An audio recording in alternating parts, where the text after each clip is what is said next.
Es que en esa época que ocurrió en el año 93 hubo era la montesinización completa del manejo de las Fuerzas Armadas. Y ahí nada justifica la brutalidad con la que fue tratada esta señora. No, incluso sodomizada, eso está muy mal. O sea, lo que hicieron terrible. hoy es una barbaridad e hizo muy mal el juez San Martín en no investigar eso, y el juez San Martín debería ser procesado por eso.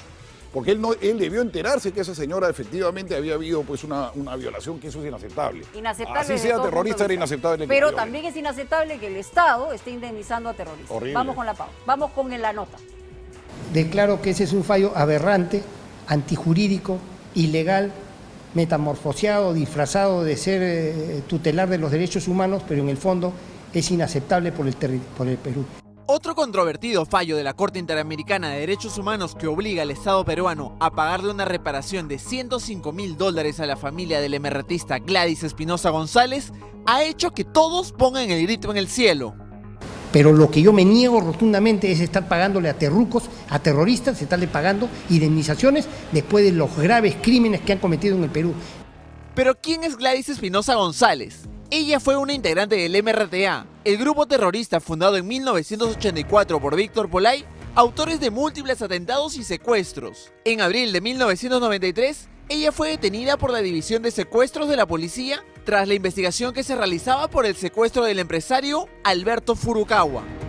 Le encuentran un aparato distorsionador de voz. Entonces ellos llamaban por teléfono y para no ser identificados la voz usaban ese distorsionador. Eso lo encuentran en su poder también de esta mujer cuando es capturada. Ella fue detenida junto a su pareja Rafael Salgado cuando iba a realizar uno de los cobros relacionados al secuestro de Furukawa. Y los hechos que sucedieron a partir de ahí, que no fueron investigados oportunamente, son lo que han producido esta controversial sentencia. Lo primero que han hecho los más alarcosos es pedir que ahora sí el Perú se salga de la Corte Interamericana. Pero no, esa opción no ayudaría a evitar futuras indemnizaciones. La pregunta es, ¿el retiro sirve? ¿El retiro funciona? Cuando un Estado se va, queda claramente establecido, porque así lo dice la Convención, que se mantiene la competencia para todos aquellos hechos que hubiesen ocurrido durante la vigencia de la misma. Es decir, de que el retiro solamente funciona para hechos futuros, pero no para los casos que ya están en trámite. El caso de Gladys Espinosa es bastante particular y complicado. Lo primero que hay que aclarar es que esta sentencia no ha puesto en duda su condena por terrorismo en la justicia peruana. Lo único que la Corte Interamericana vio fueron las denuncias que ella hizo por haber sido apresada con violencia y ya detenida, torturada y violada. La versión de la policía es bastante diferente. Ellos dicen que los golpes que figuran en el examen legista se deben a que cuando ella y su pareja estaban siendo perseguidos, la camioneta de la policía impactó contra la moto en la que iban y prácticamente los atropellaron. Hay un párrafo donde la Corte señala que lo alegado por la policía sobre que la afectación a la integridad personal pudo haber sido producto del choque, no descarta la posibilidad que luego del choque haya habido este tipo de afectaciones a la integridad personal. Pero las pruebas que su defensa ha presentado ante la Corte son contundentes. Estos son los exámenes médicos que se le hicieron a Gladys Espinosa a lo largo del primer mes de su detención, en los que se ve que hay indicios suficientes para creer que sí fue torturada. El primer documento policial refiere a un examen que se le realizó el 18 de abril de 1993, el día siguiente de su captura. Ahí dice que ella tiene una equimosis rosada, que en castellano es un moretón, de 8 por 7 centímetros en la muñeca derecha, otra de 6 por 2 en el dorso de su mano derecha, otra de 2 por 1,5 en el antebrazo izquierdo, 6 de 1 centímetro en el brazo izquierdo y un hematoma de 8 por 6 en el cuero cabelludo. El segundo examen del 19 de abril, hecho por el Instituto de Medicina Legal, refleja que ese día tenía más lesiones. Ahí señalan que llegó con una herida contusa en la región parietal derecha, múltiples hematomas en la cara anterior de ambas piernas, otra en el ojo izquierdo, el labio superior, en la región posterior de ambos glúteos y una tumefacción en la frente. Ninguna de esas lesiones había sido registrado en el primer examen de la policía. Tenía roturas en la cabeza, 2 roturas, heridas abiertas, tenía golpe todo en el cuerpo, magulladuras y en ciertas partes había así como unas cosas negruzcas de quemadura. Yo le pregunté a qué se debía, me dijo que le habían puesto electricidad. Pero el documento más importante de todos los que se han presentado es este otro en el que se detallan heridas producto de una violación. Un mes y un día después de haber sido detenida, es revisada por el Instituto de Medicina Legal un examen ginecológico que arroja que presenta sangrado en el ano, con desgarro, dice, signos compatibles con un acto contra la natura reciente. La investigación sobre la tortura y la violación recién se abrió en los últimos años y actualmente está en fase indagatoria.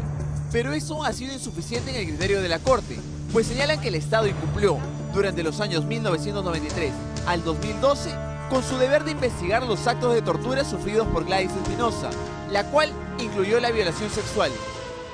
Pero además, la Corte le exige al Estado que desarrolle protocolos de investigación para que los casos de tortura, violación sexual y otras formas de violencia sexual sean debidamente investigados y juzgados. El gran error del Congreso de la República en los años 90, dictar la ley de amnistía.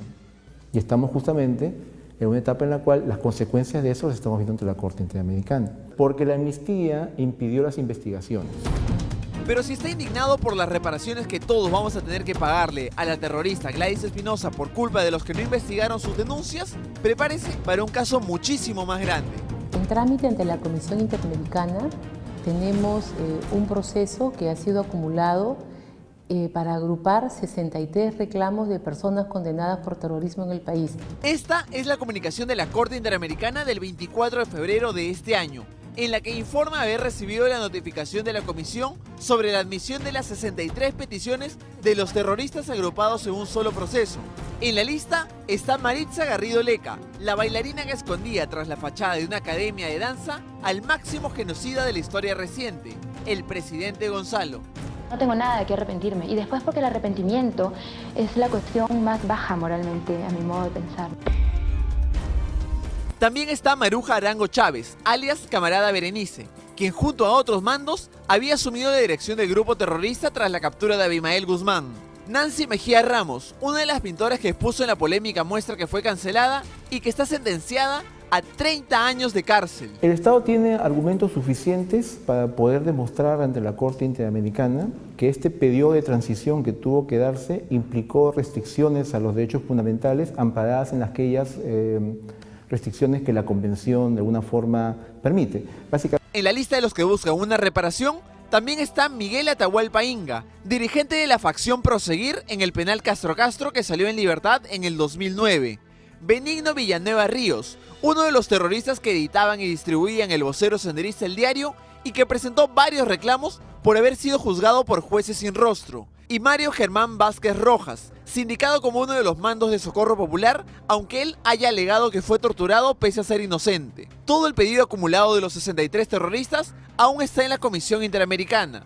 Lo que le queda al Estado es pedir audiencias para defenderse y corregir lo que haya que corregir para evitar que cuando pase a la Corte Interamericana nos obligue a pagarle más dinero a terroristas que hasta ahora no cumplen con pagar la deuda social y económica que tienen con el Estado.